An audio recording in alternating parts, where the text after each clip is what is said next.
April বা মে মাসে। তো কেতকীদির একটা শেষ ইচ্ছা ছিল যে ওনার শরীরটা যখন নিয়ে যাওয়া হবে নিমতলায়, তার আগে যেন একবার বিশ্বরূপাই নিয়ে যাওয়া হয়। ঈশ্বরের আশীর্বাদে বিশ্বরূপা তখন এক্সিস্ট করতো, ভেঙে চুরে পুড়ে গিয়েছে, কিন্তু বিশ্বরূপাটা ছিল, মানে এখনকার মতো শপিং মল হয়ে যায়নি। তা আমরা কেতকীদিকে নিয়ে গেলাম। বিশ্বরূপা যিনি দারোয়ান ছিলেন তিনি বললেন, ভেতরটা তো পুড়ে গেছে, 4 জনের বেশি যাবেন না।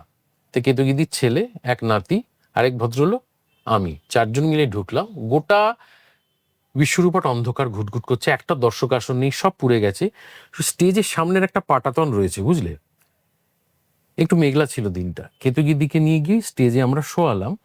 অদ্ভুতভাবে তখন সূর্য দেখা দিল, এবং পুড়ে যাওয়ার ফলে ঠিক ওপর দিকে একটা গোল তৈরি হয়েছিল, সেখান থেকে সূর্যের আলোটা ঠিক স্পটের মতো কেতকীদির মুখে এসে পড়ল, এবং মনে হলো সত্যি তাপস সেন আলোটা করলেন। মানে তখনই সূর্যটা এলো মেঘটা কাটিয়ে, কেতকীদিকে আমরা শোয়ালাম, আস্তে করে না ওই লাইটটা এসে পড়লো ওনার মুখে। আর সেই আলোর মধ্যে দিয়ে ধুলো দেখা যায় না, আলো যখন এসে পড়ে একটা স্পট এসে পড়লো ওনার মুখে। এটাকে তুমি কি বলবে বলো তো? ঐশ্বরিক। ঐশ্বরিক। এগুলোই তো ঈশ্বর। ওই মঞ্চে উনি ছোট থেকে অভিনয় করেছেন, একদম 3 বছর বয়স থেকে। মায়ের হাত ধরে এসেছেন না? ওখানেই থাকতেন তো ওরা, হ্যাঁ।